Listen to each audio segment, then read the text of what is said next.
Hey guys, it's Mike from Baltimore Rides here. It is Saturday evening, August 19th. We are not wrapped up. We're doing a little quick check-in with you guys just to let you know how things are going.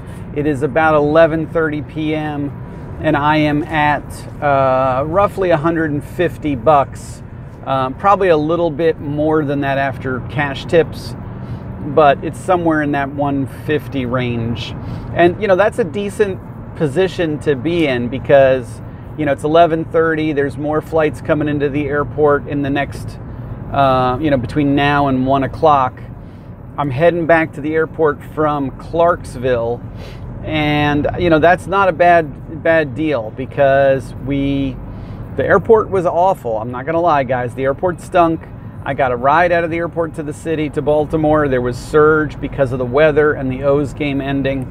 I bounced around the airport, around Baltimore for a little bit.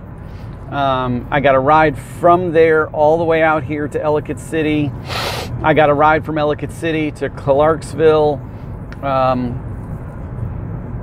that's a good deal because that with some really good tips from some great conversations kind of puts me in a good position to hit 200 tonight.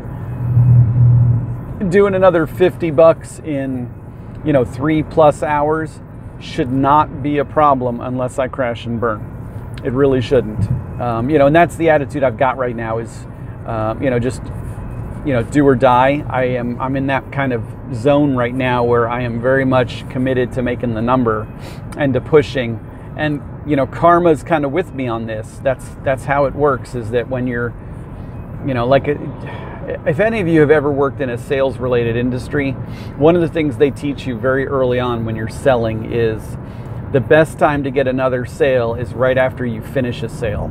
And it's something to do with your energy level, your mojo, you're in a positive mindset because you kind of still got that adrenaline euphoria rush from the good sale. It could be a lot of kind of chemical, who knows really the science behind it, but there's definitely something to it. It is very much a thing that actually happens. And I think Uber follows that same mindset.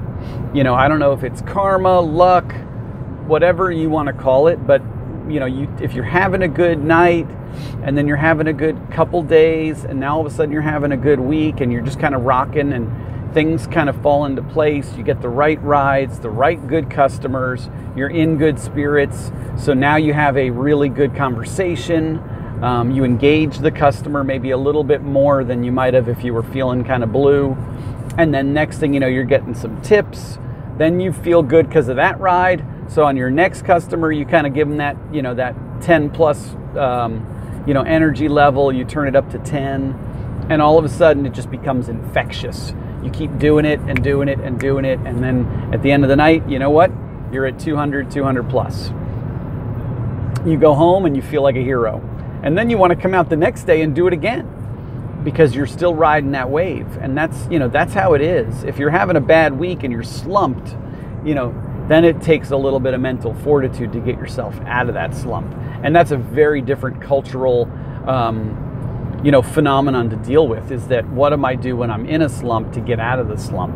And you have to fight yourself. Your worst enemy is your own head at that point, and kind of how you're feeling, how you're thinking, whether you're positive or negative, and what you're bringing to the table, because all that stuff that's inside you comes up to the surface. Your customers read that.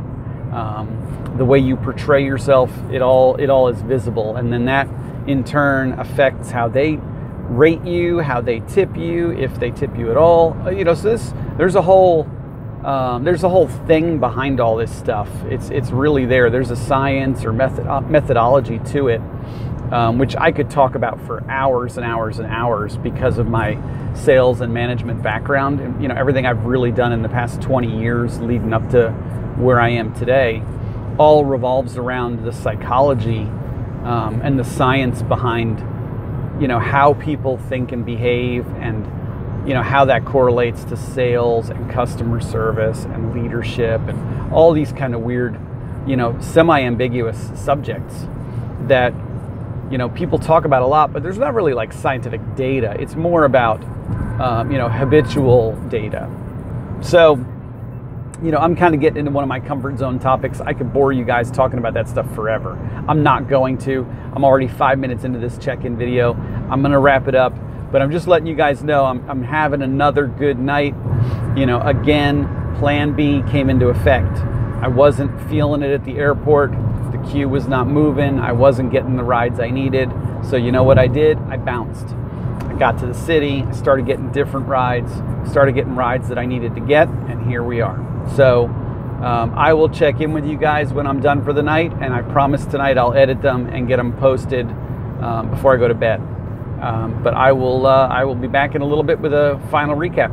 Hey guys, real quick, it is Mike from Baltimore Rides. I'm wrapping up my Saturday, August 19th video. It's actually the 20th, about 2 a.m., and I am done for the night. I finished the night somewhere in the vicinity of about $206, so just a little bit over $200. Great night, and tried to work in the city. And honestly, I got a couple rides that pulled me out of the city, and then I just had 2 really good rides all the way up in like Dundalk, right by the where the Coast Guard ship is anchored, kind of out near like Seagirt. So just good rides, funny guys. These 3 Coast Guard guys, their ship is on dry dock, and they wanted 100 chicken nuggets. We went through the drive-thru, and I swear to God, these guys were hilarious. So, just a great situation, really good night, and that's that. So I am gonna head home and get the heck out of here. I'll talk to you guys later. Bye.